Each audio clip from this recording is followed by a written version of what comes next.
Welcome back. We're going to dive into slides. So to get out of your Sheets document, if you didn't already, there's a green box here. Would be if you were in your document, that'll bring you back to this home page. Then you're going to click on your Google Apps icon.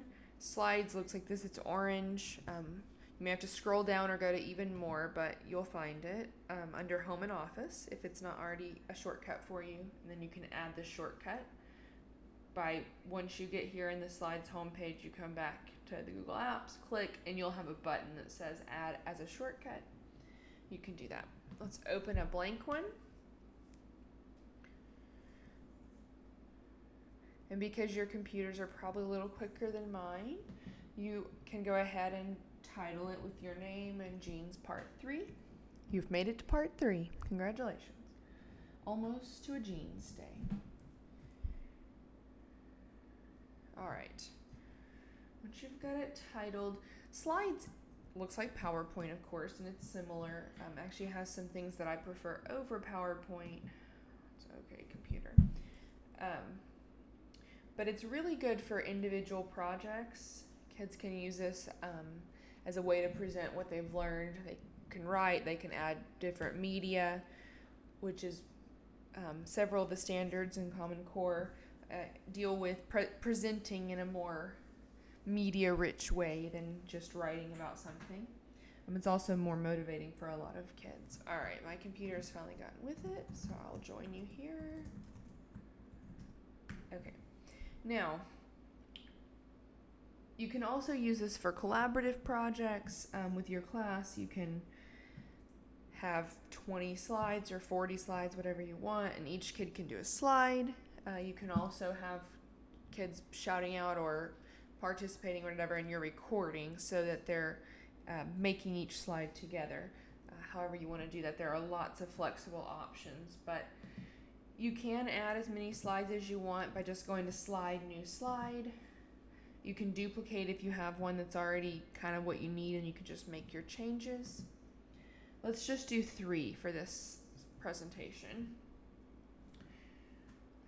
There are a lot of features in slides that kids are particularly drawn to, and many of my students are very motivated by. I can even get them to write paragraphs without complaining if I promise them they can type it into slides once they've written it and add a picture, which is a feature that's pretty easy to use in Slide. All right. Another thing Slides does is transition. So up here on the toolbar, you click transition. Let's let it flip. Choose whichever transition you want. You can make the transition take a long time or it can be really quick.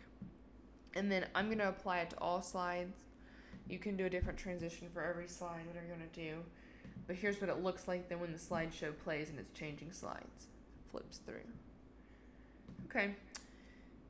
Once they've made a transition, kids also like the themes. So next to transition on the toolbar, there's a theme option. One of the things I really like about slides is that there's this limited palette here, so you don't spend all day on it. Choose a theme.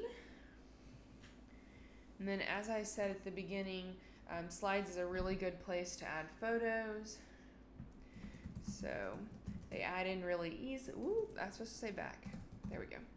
All right. If you don't want a subtitle, you can delete it.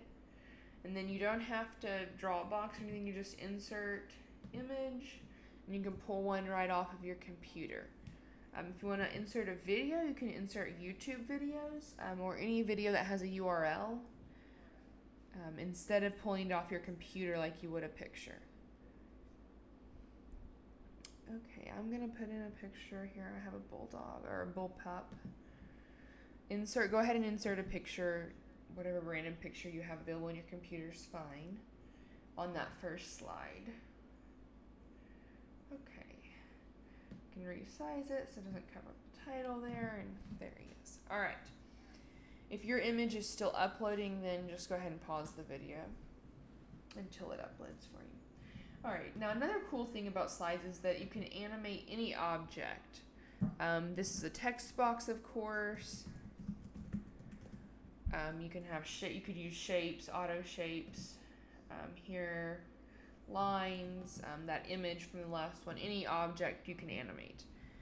The way you animate something is you go up to the toolbar, You pick transition.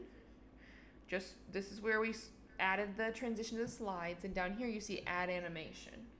If you want to animate something, you click on it, highlight it, and then over here you click add animation. Alright, how do I want it to animate? Let's let it, I'm going to have mine fly out to right, choose whichever animation you want. I want it to happen when I click. You could also have it happen after whatever previous occurs or when the previous thing occurs, but for now the easiest option to show you is click. And then you'll see play.